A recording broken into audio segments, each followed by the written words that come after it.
Eddie and George, how you doing? Good afternoon. How was things with yourself? Good to see you, yeah. Smashing. Good to see you, yeah. I'm running around here like two men on a wheel lad trying to hook up microphones. Are you looking for a different job, are you? We're looking for a good salesman. Instead of the four jobs I have now, yeah.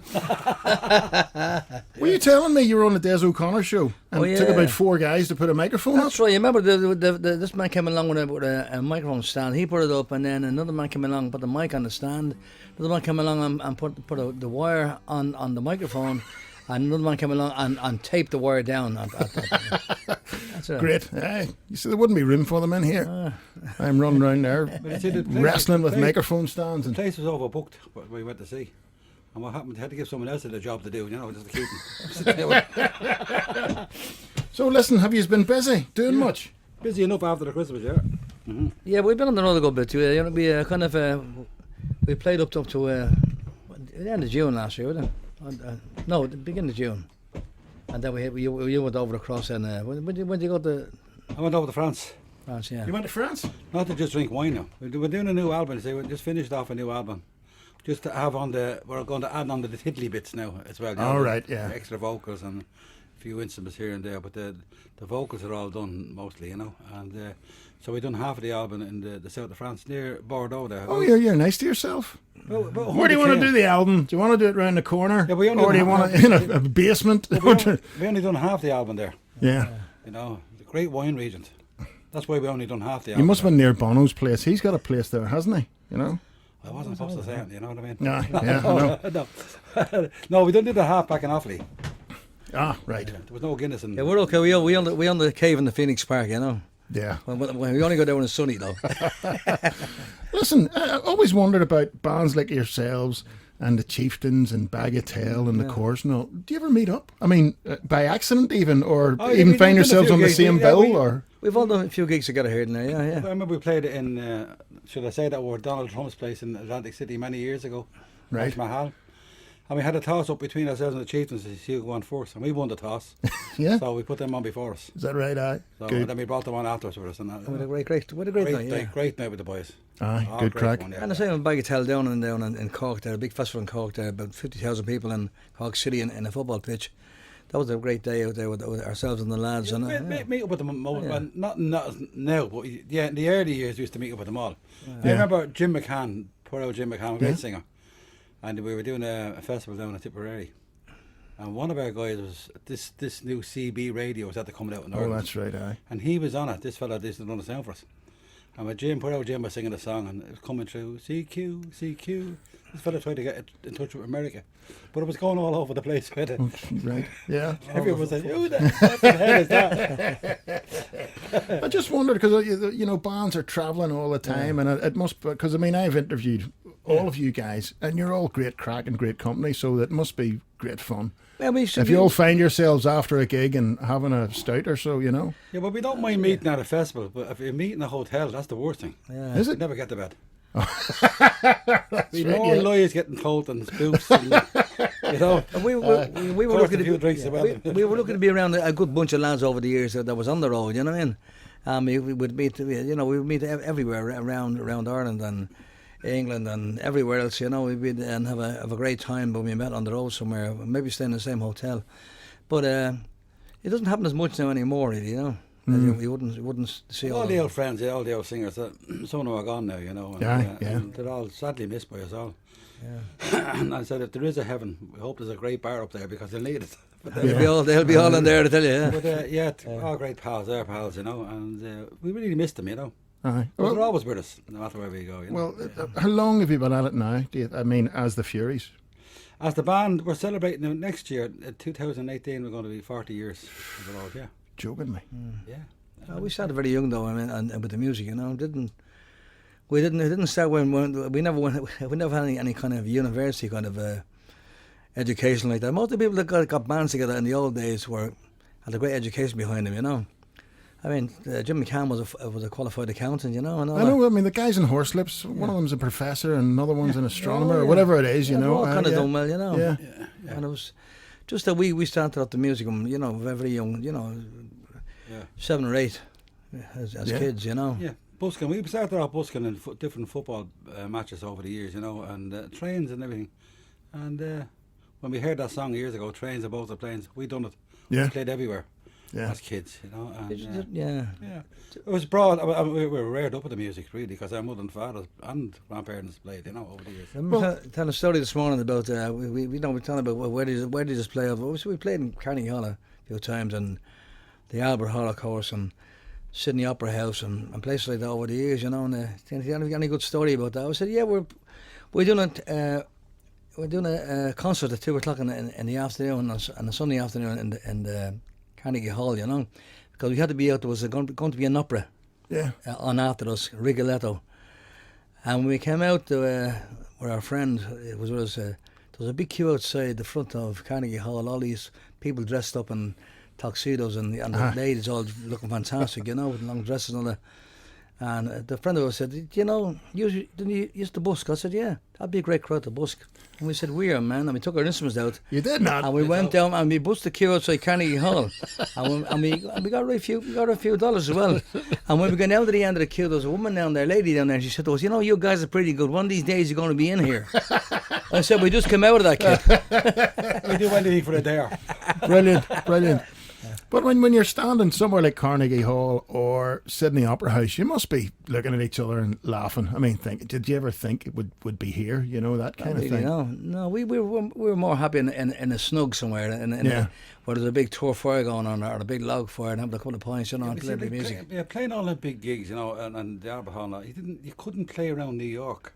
Yeah. You couldn't do concerts around New York until you played that gig, and then you could play anywhere. Is that right? You know, yeah, and that you had to keep away from the big gigs. Same with the Albert Hall and places like that. But, you know, that's why we like playing the small theatres now, you know, it's great. And there's a great atmosphere. And like that now, the likes of the Waterfront, it's like a big folk club when you go in there. Yeah. Because the people are all around you. Yeah. Well, everyone knows huge folk everyone club. knows the songs, yeah. Everyone knows the songs, and it's great that way, you know. And like the big barns of places like the Albert Hall, that's a beautiful place and all that. But like a fella said to me, what was it like playing in Carnegie Hall? I said, it was like playing inside in a wedding cake. Because that's the way it's shaped inside. Yeah. You know? Yeah. But it was grand to play them and all that. But you had to stay out till you actually played the theatre. Yeah. And then you could play, yeah. You know, we could... Had a kind of clause in the contract there, you know. You couldn't play, say, probably, I don't know where would you play, Boston would be nearest, would it? Yeah. Yeah, Boston, yeah. Baltimore or something like that. An exclusion zone kind of thing, yeah.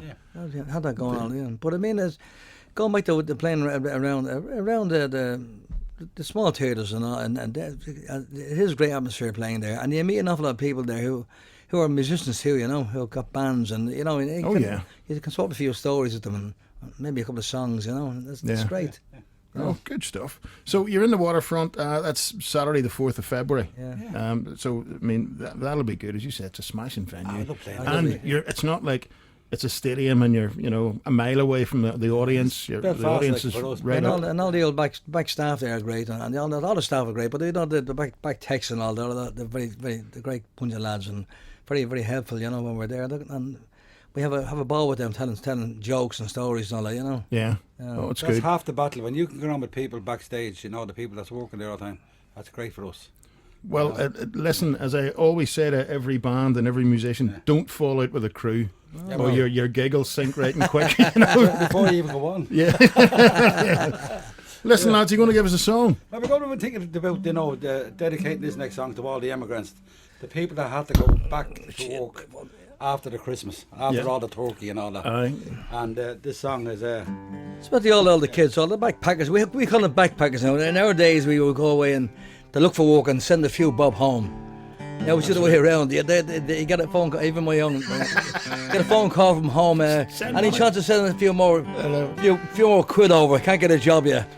But anyhow, they're a great bunch of kids. But who they are, from, you know.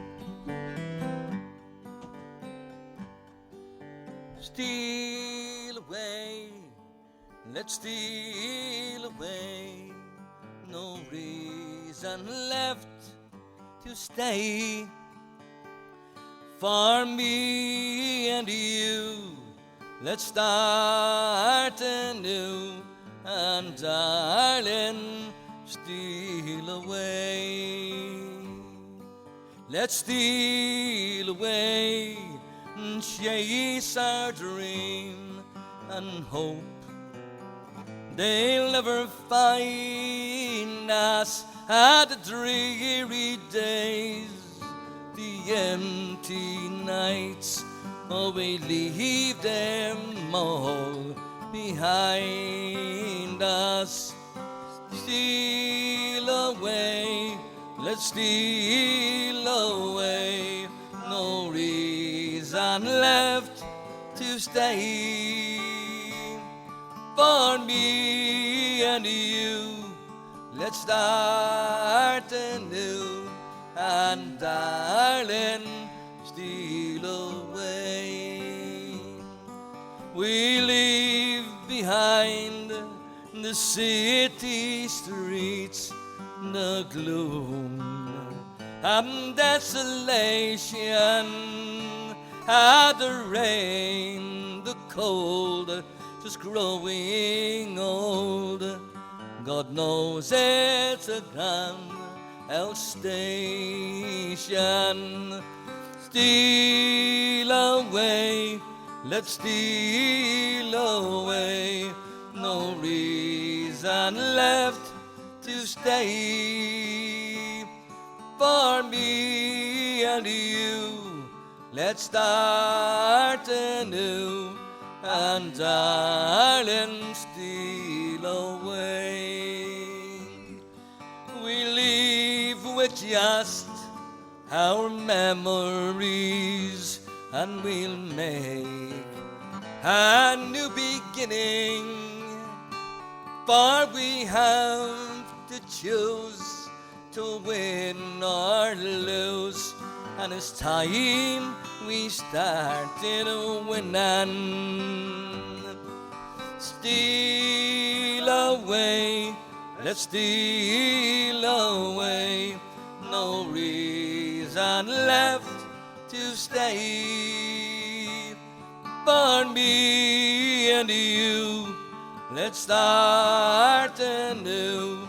And darling, steal away. Steal away, let's steal away. No reason left to stay. For me and you, let's start anew. And darling, steal away.